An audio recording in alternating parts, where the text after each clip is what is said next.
O'rtoqlar, assalomu alaykum. Ko'pdan beri video qo'ymayaptdim. A, Yozganingiz uchun kattakon rahmat. Har chorshanba video chiqardi-yu, "Opa, nimaga video qo'ymayapsiz?" deb. Va hamma videolarni ko'rib kelayotganingiz uchun kattakon rahmat. Kuninglar qanaqa o'tyapti? Yangi yildan oldin qo'yilayotgan rubrika. Bugun savollaringizga javob bo'ladi. Savollarga javob rubrikasi. Unda o'rtoqlar, har doimgidek podpiska esdan chiqmasin, obuna bo'lish, ikkinchisi layk bosish va o'rtog'ingizga ham tashlab qo'yish. Latviyaga, chet elga kelmoqchi bo'lgan o'rtog'ingizga videoni bo'lishib qo'yish. Dekabr oyi qish, havo juda ham sovuq, tashqarida -5 daraja, quruq sovuq, ya'ni qor yo'q, yomg'ir yo'q, shunaqa sovuq, lekin quyosh chiqqan. O'sha sevimli kutubxonamdan, milliy kutubxonadan olaman, ikkinchi etajdagi xonadan shunaqa qilib o'rtoqlar davom ettiramiz. Bu yoqda aytgancha, chap tarafda ikkita bola sotuv o'qib o'tiribdi latish tilida. Bir-birimizga xalaqit bermasdan boshlaymiz unda. Xo'p, birinchi savol: Latviyaga magistratura tugagach necha oy qolib ketsa bo'ladi? Savol: birinchi savol: Latviyada magistraturadan keyin necha oy qolib ketsa bo'ladi? Oldingi videolarda javob berdim, lekin balkim siz oldingilarni ko'rmagandirsiz. Shuning uchun qaytarib aytib o'taman. Latviyada magistraturani bitirganingizdan keyin sizni ID kart, ya'ni cho'zdirishga, ish qidirishga 9 oyga cho'zdirsangiz bo'ladi. Ana endi bittan o'zida bakalavr bitirgandan keyin necha oy qolib ketsa bo'ladi? Bakalavrga magistraturaga o'xshab nechadir oy qo'shib berilmaydi ID kartaga. Magistratura bitirganingizda boya aytganimdek, siz ID kartani yangilaysiz ish qidirish bo'yicha 9 oyga. Xo'p, Latviyada til sertifikati shartmi? Juda ko'p so'raladigan savol. Albatta, o'rtoqlar, til sertifikati shart. Latviyaga 2023-midi? 2023-yildan e'tiboran til sertifikati shart. O'qishga kirish uchun bakalavrga ham, magistraturaga ham, o'rtoqlar, hattoki til kursiga ham. Opa, til kursi o'rganishga borsamchi? Yo'q o'rtoqlar. Til o'rganishga kelmoqchi bo'lsangiz ham IELTS 5 bilan kelishingiz kerak. Ya'ni sizga bu yoqda ABC 0 dan o'rgatilmaydi. Til sertifikati shart. Magistratura uchun IELTS 6, Duolingo 100 tepasi, bakalavr uchun IELTS 5,5, Duolingo 100 tepasi, TOEFL ham o'tadi o'rtoqlar, TOEFL 72 ni tepasi. Til sertifikati shart. Yosh chegarasi, o'rtoqlar, yosh chegarasi bakalavr uchun iloji boricha 26 yoshgacha harakat qiling. 27, 28, 29 dan topshirsangiz bo'ladi. Hech kim sizga olmayman demaydi, hattoki universitet. Oladigan universitetlar bor, lekin vizada отказ olish ehtimoliz baland. Siz konsulni, viza urayotgan konsulni qo'ng'iroqda yoki hattoki sizni vizaga chaqirganda o'qish maqsadingiz ekanligini isbotlab bera olmasangiz, unda viza отказ olasiz o'rtoqlar. 26 yoshdan keyin sal risk xatar ko'proq viza отказ chiqishiga. Lekin masalan 27-28 bo'lib bakalavrga topshirsak, harakat qilsak bo'ladi. Speakingiz yaxshi bo'lsa, ingliz tilingiz. Magistraturaga aytgan bo'lardim, 33 yoshgacha topshirganimiz ma'qulroq. Уже 34-35 magistratura bo'lsangiz ham, unda xuddi o'sha gap konsulda, ya'ni ta'lim olishga, imенно magistraturaga o'qishga ketayotganingizni isbotlab berishingiz kerak. Demak shunaqa. Ya'ni intervyuga biz tayyorlanamiz siz bilan, ham universitet intervyusiga, ham konsul bilan, ya'ni elchixona bilan vizaga bo'ladigan intervyuga ham tayyorlayman har bir talabamni. Latviyada talabalar nima ishlar bilan shug'ullanishadi? Juda ko'p beriladigan savol va doim bu haqida men aytib o'taman. Qarang o'rtoqlar, bu savol juda katta mavzu. Qisqa qilib aytib o'taman. Nima ishda ishlasa bo'ladi? Latviyada nima ish bilan shug'ullanadi? Eng birinchi kelgan talaba ko'pi velosipedda dastavka qiladi. Velosipedda dastavkada kamida talabalar o'zi aytgan, opa, 25 yevrodan, 8 soat ishlab 25 yevrodan 50 yevrogacha topganlarim bo'lgan degan. Talaba o'zi qanaqa lokatsiyalarga orientatsiya qilishi, tez olishi, tez harakat qilishi shularga ham bog'liq va bayram kunlari shularga ham bog'liq anaqalar. Lekin Latviya sovuq. Siz sentyabr, oktyabr kelsangiz, уже noyabrdan hech ham dastavka qila olmaysiz, soviysiz. Keyingi masala, nima ishda ishlasa bo'ladi? Ko'pgina o'zbeklarni men ko'ryapman. Oshxona, kafelarda, masalan, kabobxonalarda yoki turk kafechalarida, turk restoranchalarida o'sha yerda oshpaz bo'lib ishlashyapti. Ichkarida oshpazlikda, sushida shunaqa ishlarda. Yana oshxonada-da, mana oshxona birinchisi dastavka, birinchi kelganda keyin ID karta olib qilganda oshxonada rus tili bilganingiz juda katta plyus. Chunki oshxonada siz yoningizda обязательно latish ishlaydi. U latish ingliz tili bilmasligi mumkin. Yaxshi. Chunki kassada odamlar bilan muloqot qilish uchun latishcha biladigan odam bo'lishi kerak va u balkim inglizcha yaxshi gapirmas, ruschasi yaxshidir. Shunda siz ruscha bilganingiz yaxshi, siz kollektiv bilan rus tilida gaplasha olasiz. Keyin undan tashqari ish beruvchi rus tilida bo'lishi mumkin. Shuning uchun hozir nima ishda ishlaydigan rus tili haqida ketib qoldi mavzu. Ikkinchi anaqada rus tili bilganingiz plyus deb aytib o'tmoqchiman. Demak, dostavka, oshxona, o'sha kabob, ofitsiantlikka o'zbek restoranlariga kira olasiz. Просто именно qanaqadir restoran, latviyskiy restoran bo'lsa, unaqa bo'lsa ofitsiantlikka latish tili talab qilishadi. Shunisi bor. Yana nima ishda ishlashadi? Talabalarim menga aytgan, "Opa, biz skladda ish topdik.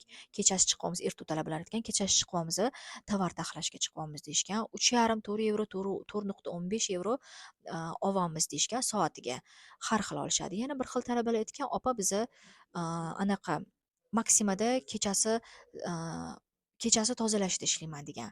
Maksima bu supermarketlar. Supermarketlarda ya'ni tozalash bo'ladi. Anaqada mashinkaga o'tirib pollarni yuvish. Unaqada nimaga ishlaganman dedi, kechqurungi smenaga ko'proq to'lashgan dedi. Uning uchun tabiiyki ID karta kerak va siz ofitsialniy 20 soat ishlay olasiz bakalavr bo'lib. Ya'ni xizmat ko'rsatishda talabalar ishlaydi ko'pincha. Qo'lidan nima kelsa. Ko'rgansiz boshqa talabalarim masalan anaqa qiladi. Sartaroshlik qiladi, soch kesadi, hunari borlar, ITda ishlaydi, programma yaratadi, ofis ishlariga o'tadi. Qizlar resepshinda ishlaydigan qizlar bor, otelda resepshinda. Nechi pul topsa bo'ladi deganimda, masalan, ishlash soatiga qarab ko'proq smena olsa ko'proq topadi degan. Chunki hamma har xil ishlaydi. O'shaniki aniq bir tiniq summa aytilmagan. Hammasini sscom.com degan saytdan qarasangiz bo'ladi. Resepshinga masalan nima talabli va oylik qancha ss.com yoki elva bir xil sayt. O'sha yerdan oyliklarni qarasangiz bo'ladi. Xo'p, demak asosan shu ishlar. Yana keyin magistraturalar ish tanlamaydiganlar stroykada ishlashadi va yaxshi topamiz deyishadi. 50, 60, 70 € topamiz deyishadi. Hattoki tashqarida stroyka qurilishda ishlaydigan magistr talabalarim ham bor. Yangi kelgan talabalarim hattoki aytganki, eka talabalarim, "Opa, biz hattoki 3 kunning ichida qurilishga chiqdik. Ko'chada qurilish bo'layotgan ekan, yer asfalt qilishayotgan ekan. Srazu so'radik akalardan, biz ham shu ishni qila olamiz. Nima ish bor? Qilamiz" deganda, srazu chiqishibdi o'sha ishga, o'sha ishda shu 60, 70 shunaqa deyishdi dedi, topfaman deb. Qurilishda ko'p beriladi, chunki og'ir ishi. Hamma ham qila olmaydi, hammani ham olishmaydi. Shuning uchun agar qurilishda sizni tajribangiz bo'lsa, u ish bilan ham magistraturadagi talabalarim ishlayotganlar bor. Qisqa qilib aytganda, primerno shunaqa ishlar: xizmat ko'rsatish, qurilish, ofis ishlari, sotuv, resepshen, hattoki qizlar direktor yordamchisi bo'lib ishlaydiganlar bor, call centerda ishlaydiganlar bor, telefonda sotuv qiladiganlar. Videolarimda ko'rgansiz, aeroportda ishlaydigan talabalarim bor, aeroportda, magazinda, duty freeda, sotuvda, magazinda ishlaydiganlar bor, ya'ni har xil. Yana o'sha gap shu so'z, qo'lingizdan nima kelsa o'rtoqlar va qancha til bilganingiz, hunar bilganingiz o'zingizga plyus. O'rtoqlar, keyingi savol: talaba bo'lib qancha daromad topish mumkin? Qarang-da, kamida 3,5 € hisoblang. Agar siz 17 yosh, 18 yosh bo'lsangiz-da, kamida shunaqa hisoblang. Men sizga ochiq haqiqatni aytaman, topsa bo'ladi. Конечно, 6 €, 5,5 €, 7 € topadigan qizlar ham bor-da. Salatda ishlabdi. Masalan, salat to'rayman deb 7 € bitta qiz ishlaydi. Lekin siz 17 yosh, 18 yoshli talaba bo'lsangiz, qulog'ingizga lamo iladigan odam emasman-da. Tajriba bo'lishi kerak. Tajribasiz hech nima bilmasangiz, 3,5 € joyga ilinsangiz, menimcha bu katta yutuq deb o'ylayman. Katta yutuq emasda, boshida ham katta anaqa, chunki ish topolmay yurgan talabalar bor. Shunaqa hammada har xil, hammaning shaxsiyati har xil. Shuning uchun kamida 3,5 € deysiz, u yog'iga necha soat ishlay olasiz kuniga? Tasavvur qiling, kabobxonadasiz, 10 soat ishlay olasizmi? Shuni ham inobatga oling. Xususiy universitetda bo'lsa amallasangiz bo'ladi. RTUda, top universitetlarda bo'lsa, uni kuniga 10 soat ishlay olmaysiz. O'qishga borish kerak. O'shanga shu soatiga kelib chiqib qaraysiz, lekin rasxodlaringizni qoplaysiz. Mani talabalarim aytadi, RTUdagi talabalar, hatto "Opa, rasxodlarim qoplayapman" deydi, lekin ular rasxodida ekonom qiladi. Arzon hostelda turishadi. 145 € joyga joylaganman. Keyin yeb ichishda ham "Opa, 60 €, 70 € ketkazamiz, biz unaqa ko'p rasxod qilmaymiz, normal yeyamiz lekin" deyishadi. Shunaqa 200 € anu kuni bitta talabam aytdilar, Namanganlik: "Opa, 250 mi? Rasxodimni уже 1-2 haftadan topib qo'ydim" dedilar-da, rasxodimni, oylik rasxodimni. Xursand bo'ldim. "Uх ты, rasxodingiz kam ekan" dedim. Uning uchun siz moliyaviy siz o'zingizni planlay olishingiz kerak. Olayotgan narsalaringiz narxlarini o'rganib, ozgina solishtirib, sotib olishingiz kerak va ovqatni pishirishni ham bilishingiz kerak. Ekonom ovqatlar. Xo'p, Mmm, Univerga grant asosida o'qish mumkinmi? Yo'q o'rtoqlar, universitetda grant asosida o'qish, iloji yo'q. Bu katta mavzu. Bu haqida grant haqida alohida video qilganman. Grantni faqat bakalavr talabasi bo'lsangiz, faqat 1 yildan keyin grantga topshira olasiz. Magistratura talabasi bo'lsangiz, biz sizga bilan topshira olamiz. Uni ham o'zini shartlari bor, magistraturaga grantga topshirishga. Xo'p, keyingisi, demak, to'la bitta qisqa qilib aytganda, Latviyada grant asosida o'qisa bo'ladimi? Yo'q. Unaqa yo'q. Hattoki savol keldi, IELTS 7 bo'lsa, 7,5 bo'lsa qanaqadir imtiyoz bormi? Latviyada yo'q o'rtoqlar, Latviyada imtiyoz yo'q. Aynan shunaqa bo'lsa, aynan Latviyada yo'q. Qolgan davlatlarda bo'lishi kerak. Xo'p, endi blok shot kerakmi? Blok shot degani o'rtoqlar muzlatilgan shot. Masalan, nimaligini birinchi aytib o'taman. Blok shot u summani masalan oyda limiti bo'ladi. Masalan, bloklangan shotni limitdan ko'p yechib ola olmaysiz. Latviyada unaqa bloklangan shot kerak emas, lekin Latviyada viza olish uchun bank hisob raqamingizda, bankda pulingiz bo'lishi kerak. 2026-yil uchun 9,500 yevro pulingiz bo'lishi kerak. O'rtoqlar, 3 yil oldin men ham kelganman. Mani 7,5 yevro, o'sha payt 7,5 edi. Mani 7,5 yevro ham yo'q edi. Qo'rquvga tushganman. Qanaqa qilib 7,5 yevro topaman? O'zi zo'rg'a kontraktga topgan bo'lsam, debdi. O'rtoqlar, buning uchun yozilyapti. O'rtoqlar, buning uchun sponsor bor. Manda sponsor bor va o'z narsani biza haqqoniy, rostakam hujjat bilan, rostakazm hujjat bilan biza hal qilamiz. Undan xavotirlanmang. Latviyada bloklangan shot kerak emas, lekin hisob raqamingizda pul ko'rsatishimiz kerak va u narsani men talabalarimga hal qilib beraman. Undan xavotir olmang. Demak, u mavzuni yopdik. U pul sizda aniq bo'lishi shart emas. 100% kontrakt to'lanadimi vizaga kirishdan oldin yoki vizadan keyinmi to'lansa bo'ladimi?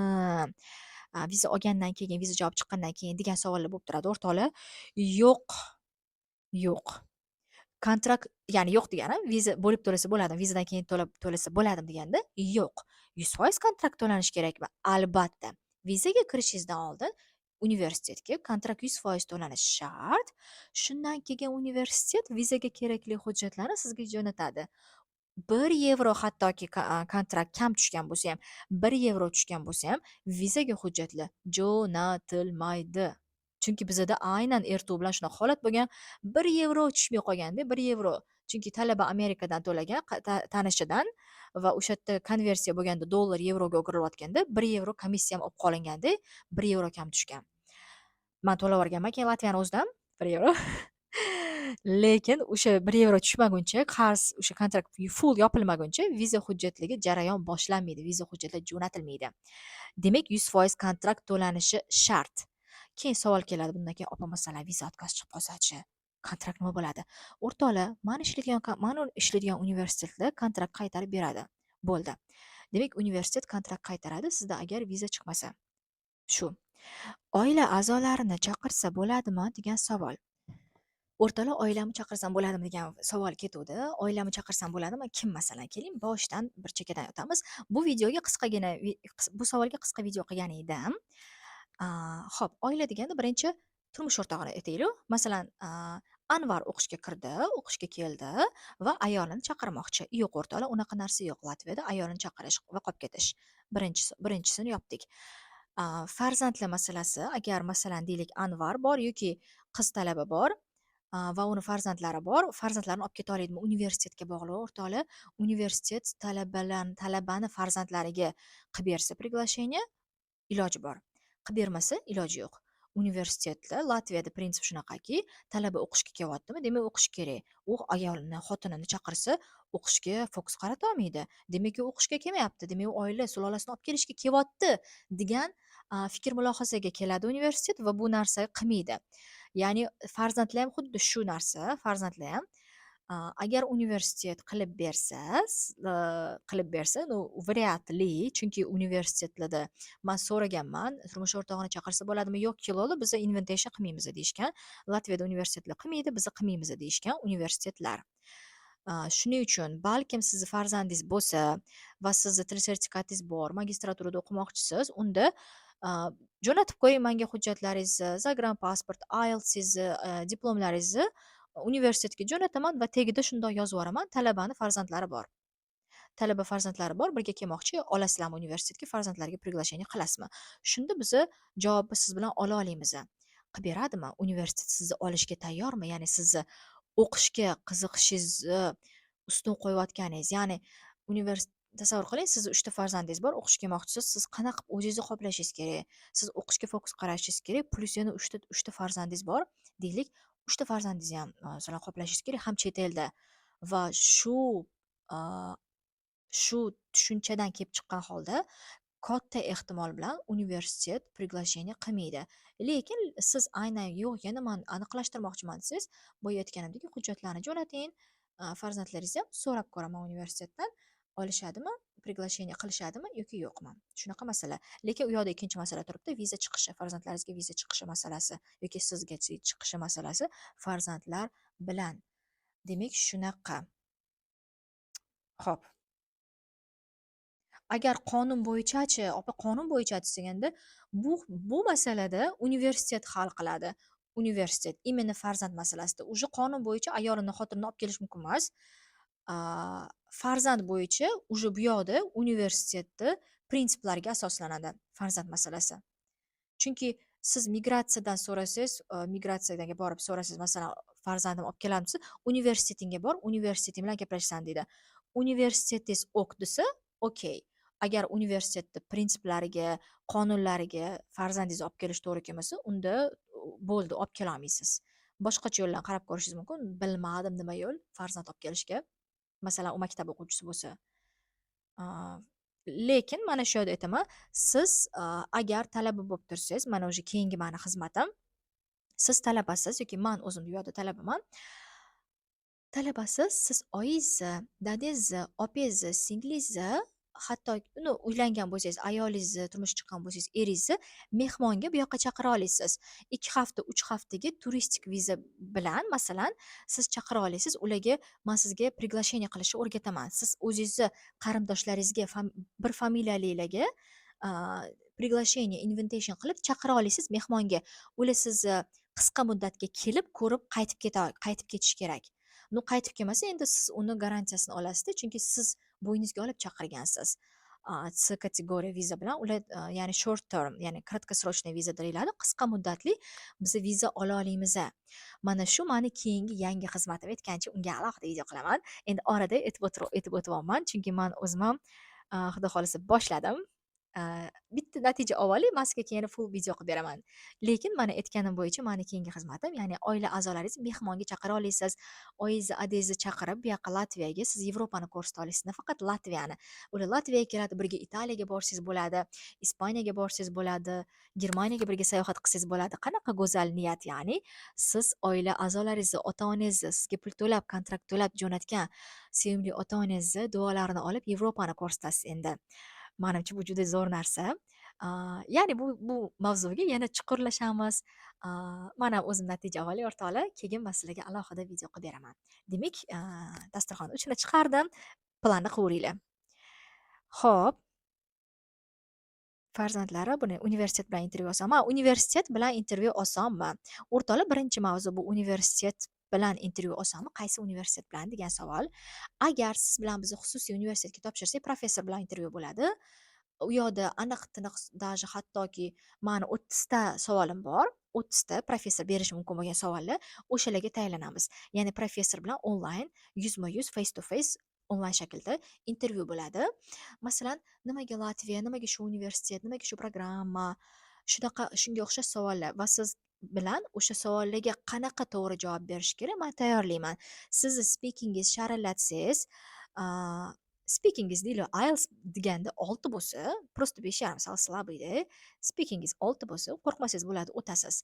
Agar 5,5 slabiy bo'lsa, вообще yaxshi so'z boyligingiz bo'lmasa, unda 5,5 so'z boyligingiz ham bo'lmasa, gapirishingiz ham yomon bo'lsa, to'g'risi o'tishingiz qiyin masala. Qattiq tayyorlanishingiz kerak, yodlashingiz kerak, so'z boyligingizni ko'tarishingiz kerak, bo'ldi. Endi agar siz bilan Riga texnika universitetiga topshirsak, bu yoqda ham onlayn bo'ladi, lekin professor bilan emas. To'lovdan keyin men hammasini tushuntiraman. Ha, uni mayli. Lekin haqiqatdan shunaqa. Men hammasini tushuntiraman o'rtoqlik to'lovdan keyin. Chunki hamma talabalarim to'lov qilgandan keyin bu ma'lumotga ega bo'ladi va men ularga nohaqsizlik qilolmayman. Xo'p, demak shu keyingisi ertuvda matematikadan imtihon osonmi? Mhm. Hmm. Xo'p, ertuvda matematikadan imtihon bo'ladi, test bo'ladi. 8 tadan 10 tagacha test onlayn bo'ladi.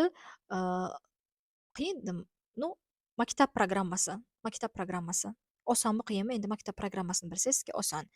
Va talabalarimga tabiiyki to'lovdan keyin hammasini, hattoki misollar beraman, ekzempl beraman, qanaqa aynan tushadi. Ertuvda Texnika universiteti, Latviyadagi top mintaliga kirgan universitetda qanaqa test savollar tushadi, uni ham misollarini taqdim qilaman. Attestat yozda, iyunda olaman. Qachondan o'qishga topshirishni boshlasak bo'ladi. Attestatni yoki bakalavr diplomni yozda olaman. O'qishga qachondan topshirsam bo'ladi. O'rtoqlar, siz bilan o'qishga, masalan, hozir mana yanvar kelyapti. Mart oyida, aprel oyida siz bilan уже top mintaliga kirgan universitetga topshirib qo'ysak bo'ladi. Siz matematikadan imtihonni o'tib turasiz, intervyularni topshirib turasiz, guruhdan joy olib qo'yamiz. Keyin biza attestatingizni o'sha iyunda jo'natib yuborsak bo'ladi. Attestatni iyunda jo'natib yuborishimiz bilan siz mana bu boshlang'ich jarayonlarni o'tgansiz, qabul jarayonlarini. Faqatgina endi a, anaqani jo'natsak, attestatni jo'natsak, o'sha 100% universitetga qabul qilingan bo'lasiz va kontrakt to'laysiz уже viza jarayonlari. O'sha yozda attestat jo'natganimizdan keyin. Demak, временно vaqtincha attestat qo'lingizda bo'lmasa, bakalavr diplom bo'lmasa, lekin biz universitetga topshira olamiz. Shunda men sistemaga belgilab qo'yaman, yozib qo'yaman talabani attestati, masalan, 15 a, 15-iyundan keyin bo'ladi.